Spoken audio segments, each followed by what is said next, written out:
cafe anyway.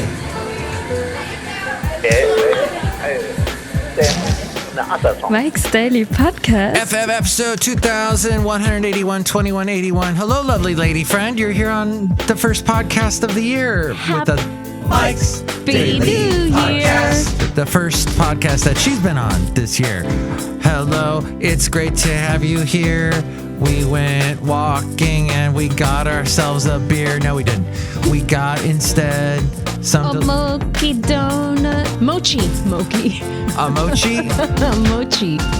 We got a mochi and it was delicious. And Mike's Daily Podcast. I'm trying to fix something while we're doing this. Hang on.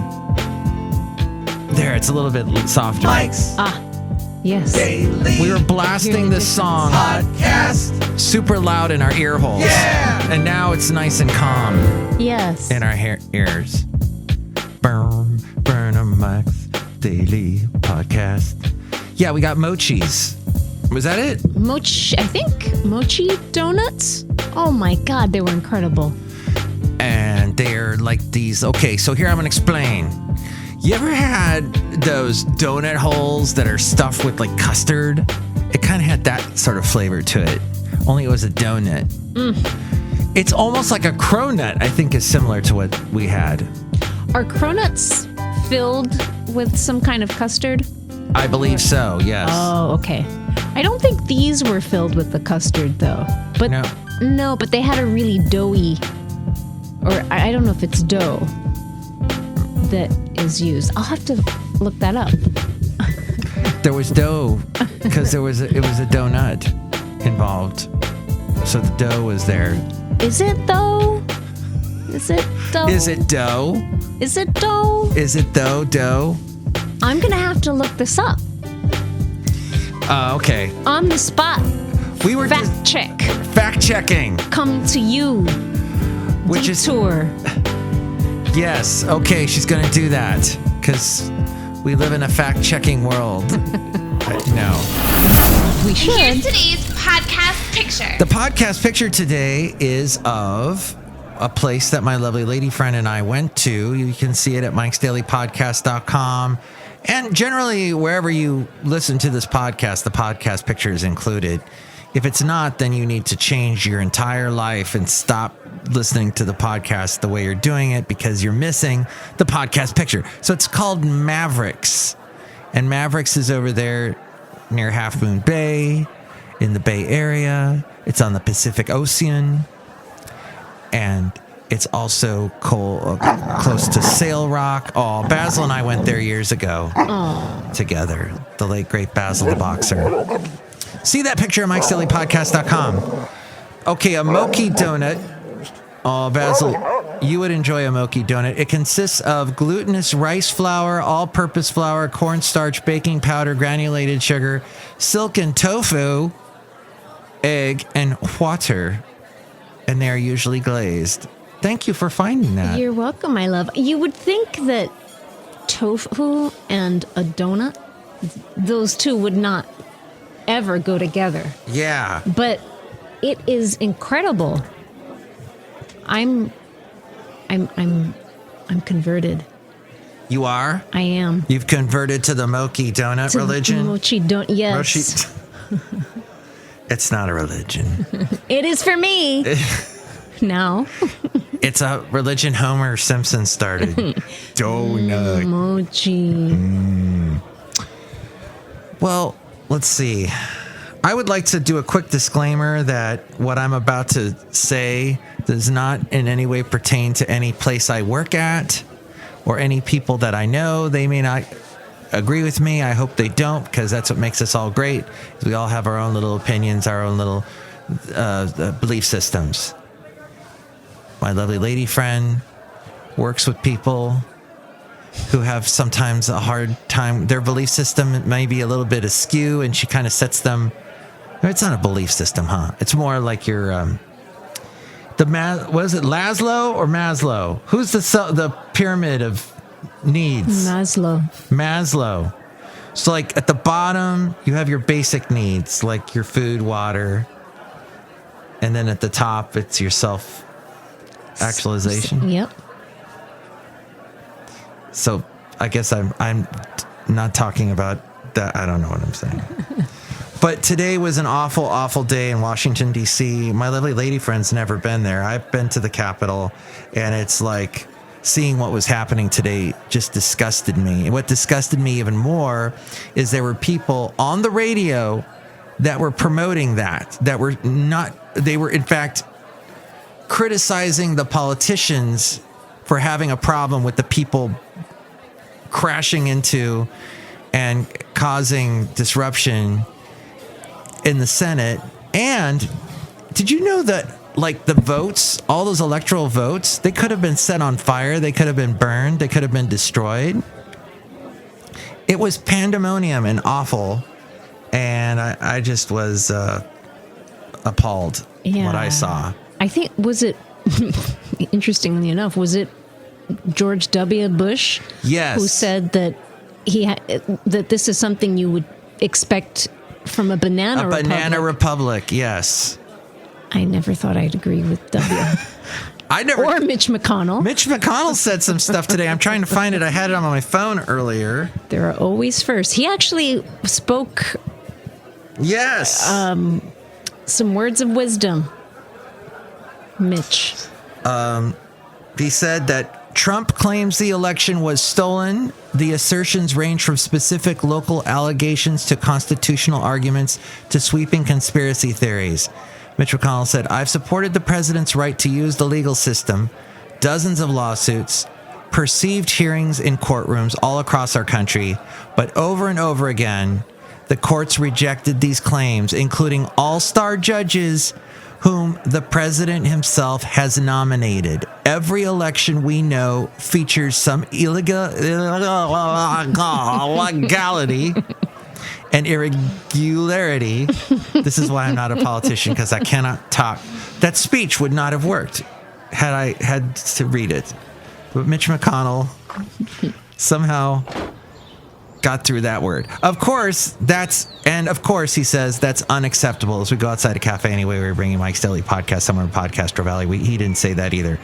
I support strong state-led voting reforms. Last year's bizarre pandemic procedures must not become the new norm.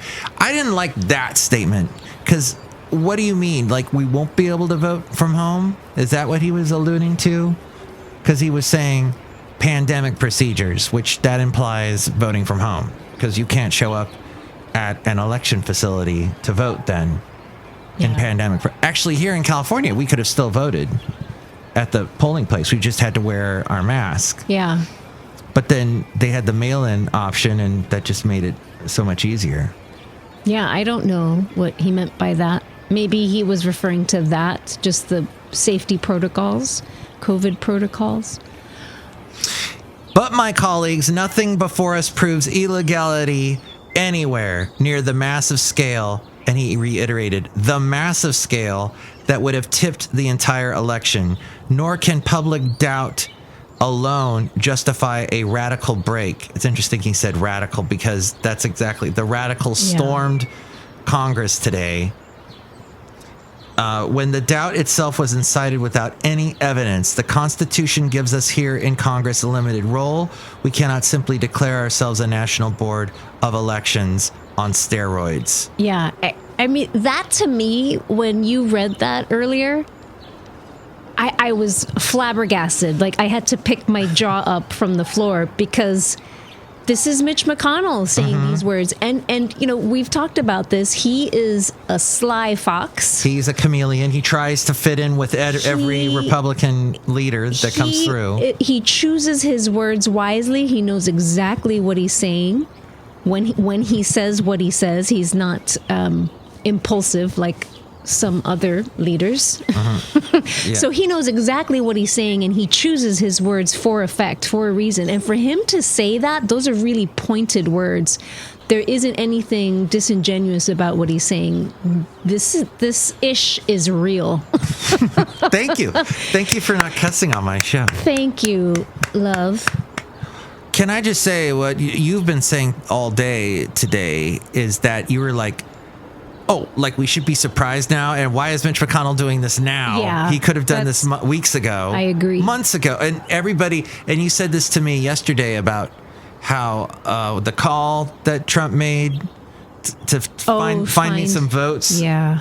That was the smoking gun. That's what was it? The two guys that brought Nixon down from the Watergate.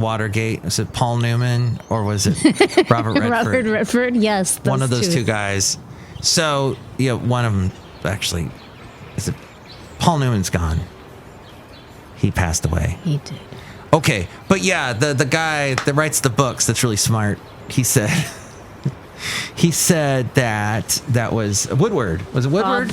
Bob Woodward. He said that this will be the smoking gun, that call. But you were like, everything's the smoking gun. Yeah. And why didn't any, yeah. So, and you also said today, what happened today is really no surprise because how else could you expect this to end? Yeah.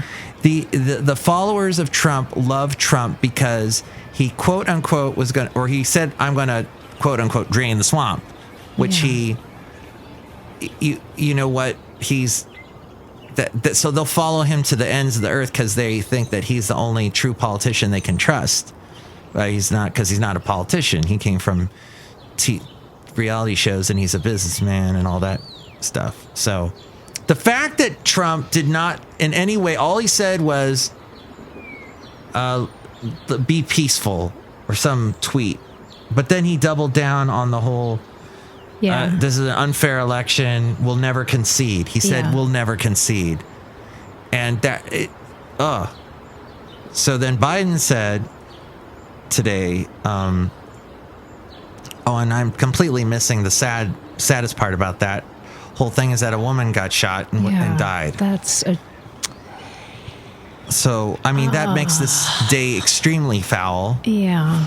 And Biden said, unnecessary. History will rightly remember today's violence at the Capitol, incited by a sitting president who has continued to baselessly lie about the outcome of a lawful election as a moment of great dishonor and shame for our nation. Oh, no, wait, that wasn't Biden. It was Barack Obama who said that in a statement. But we'd be kidding ourselves if we treated it as a total surprise, just like you said. Lovely lady friend. For 2 months now, a political party and its accompanying media ecosystem has, and that's true, even today, I heard right-wing talk show hosts, even as this was all going on, inciting the public even more, saying, you've got to go, this is our Capitol, this is our, this is our building, we can storm it if we want, and we can take over and cause bedlam if we want. It's crazy. Has too often been unwilling to tell their followers the truth that this was not a particularly close election and that President-elect Biden will be inaugurated on January 20th. And these right-wing talk show hosts will still not call him President-elect.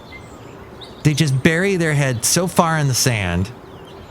This one guy, he was doing like a rally. And had a bunch of people there going, yeah, Trump's our president. Trump's still our president. And he does a live radio show. And one of his fans, knowing that this was a radio show, did a full-on cuss word. I mean, really bad, like a string of cuss words, like right on the mic. I don't even cuss. You heard lovely lady friend didn't cuss a little while ago. The type of people we're dealing with. And like you said, H.W. Bush, I'm sorry, he's gone. The late, great George H.W. Bush. Oh, can you imagine what he would have said had he seen this? Yeah. But his son said, this is how election results are disputed in a banana republic, not our democratic republic. Our last Republican president said that. And when he won, remember, it was really close then.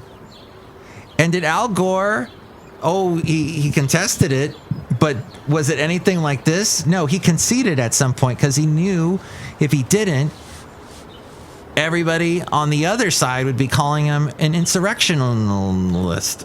Yeah. Well, it's the gracious dignified thing to do. Yeah, whenever you lose. I mean, but that requires being able to step outside of your own needs and your own desire and you know, your own agenda. It requires you to be able to think about other people, to put the needs of the country first. Right. And that's not what we're dealing with in this president. What unfortunately. In any of this, how is this? Any smart individual could look at this and say, this is not good for the nation. Yes, votes that aren't counted or whatever, or even though there's no evidence for it, that's bad too. But this is far worse. You're destroying the country. Today you saw it. The country is coming apart because of him. Oh, yeah. No, that scared the this is out his of me. Temper tantrum. But it's people that are enabling him. Yeah. That are also temper tantruming. It's ridiculous. It's, you know, what is really frightening to me, I don't know, maybe just because of what I do, it skews my perspective a little bit. But there is nothing rational or normal from a psychological standpoint about his behavior. Mm-hmm. It really isn't. And it bothers me that people keep treating him and what he says as if he's rational. Thank you. And making sound choices, because this is a man that is delusional. This is the very definition of delusional disorder. Mm-hmm. This is a man who's delusional. Who, I mean, I don't need to go down the list of his more lovely traits, but you see the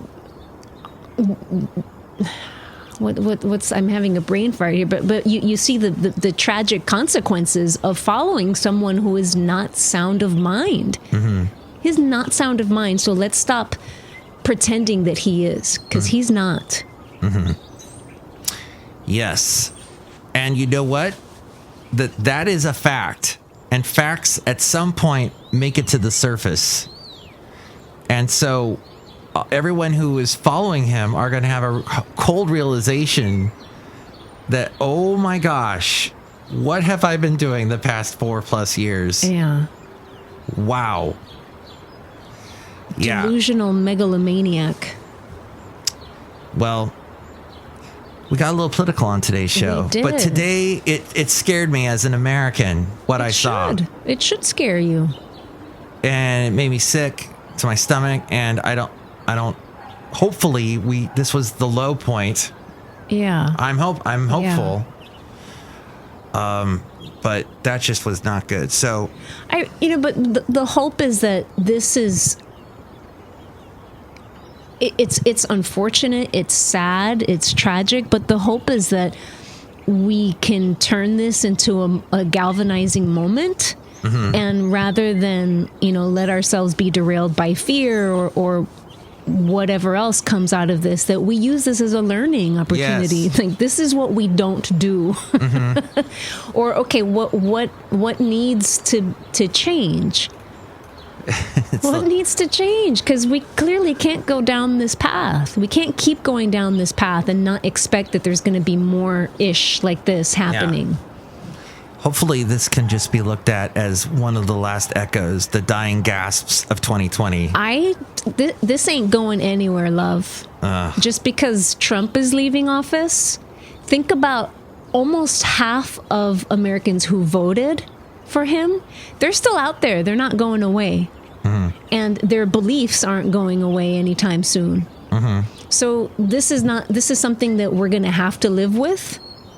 And so this is a time for all of us to be thinking hard. Right. About what to do. What does that mean for us? Like, we have to step outside of our little bubble of self-preservation. And I only worry about me and mine. We have to worry about all of us. Mm-hmm. Well, hopefully the next candidate they pick won't be a megalomaniac. and that they can put this behind them. You know, like, I miss just the regular brand of megalomaniacs, right? Like, you know, Dick Cheney. Like, I kind of miss him now. He was even, what the heck?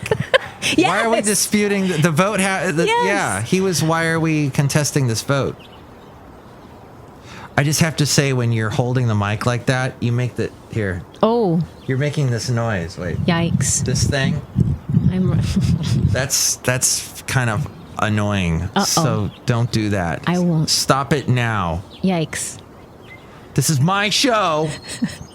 And you cannot make that noise. Are you going to kick me out of cafe anyway? Well, we're outside a cafe anyway. Oh. And look who's here. Hello, Michael Mash. It's Madame Rootabega. And I love to drink all those mocha drinks. Ooh. Yes, they're good, aren't they? Do you like to drink lattes? Yes. Do you like to drink frappuccinos? Yes. Do you like Coke?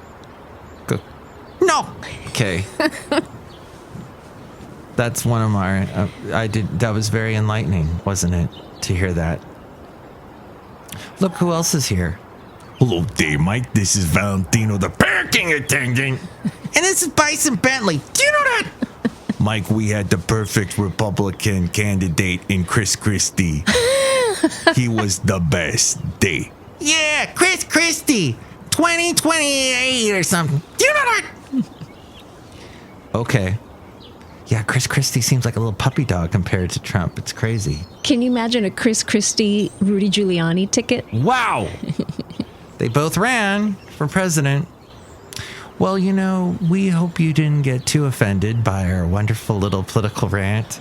Perhaps you would like to add, dovetail as it were, on what we were talking about. You can call us 336-MM Daily, 3 + 3 = 6. MM as in Mike Matthews, or Merry Melodies. Yeah. That sounds lovely. Merry Melodies, that was the thing that later became the Bugs Bunny show. Warner Brothers. Oh, yeah. It was like what they used to show during the films back when they were playing them with a guy turning the crank. Was that how it worked? That's sure.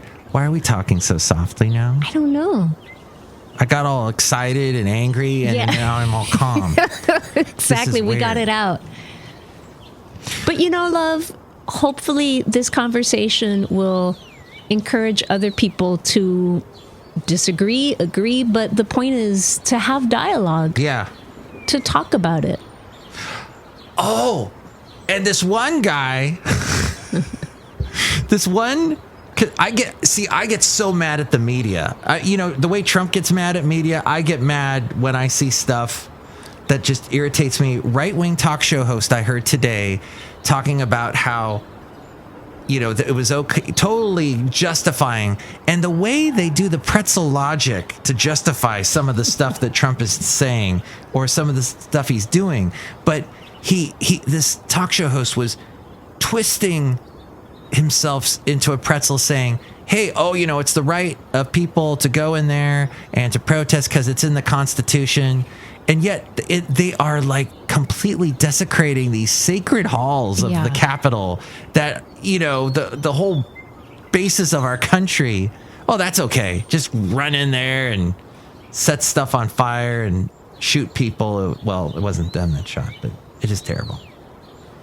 I'm sorry, you were bringing us to a nice end there, and I got all fired up again.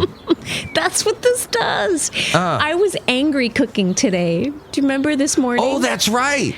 You were making French toast. Yeah. Freedom toast. And you were doing it because we were watching, what's his name? I don't know. We were watching NBC News, and I just couldn't watch it. It Lester made me Holt. so angry. Lester Holt live on YouTube. Because we don't need no stinking cable. And just watching what was happening. Our blood pressure. Yeah. Even though it's 2,000 miles away. Dang. But it's our country. That's why. Yeah. Thank you for turning off the TV, love. You're welcome. I put it on the live jazz channel on YouTube. Yeah. I was a little. Jazz calms me down. I was a little harsh with the French toast. Well, the French deserve it. They're so mean. They get mad at us because we don't learn French and we go over to their country and give them a lot of money for things. Like they're wonderful baguettes. Baguettes. Those are good. Next show, it'll be the wonderful Chely Shoehart, Floyd the Floorman, and John Deere the engineer. Thank you for your wonderful point of view. Aw, you're welcome. Thank you. I wasn't talking to you. I was talking to the listener. Just kidding. Thank you, lovely lady friend. Mike's Daily Podcast is written and produced and performed by Mike Matthews. His podcast is super easy to find. Download or listen to his show and read his blog at mikesdailypodcast.com. Email Mike now at mikesdailypodcast@gmail.com. See you tomorrow. Bye. I'm so self-absorbed.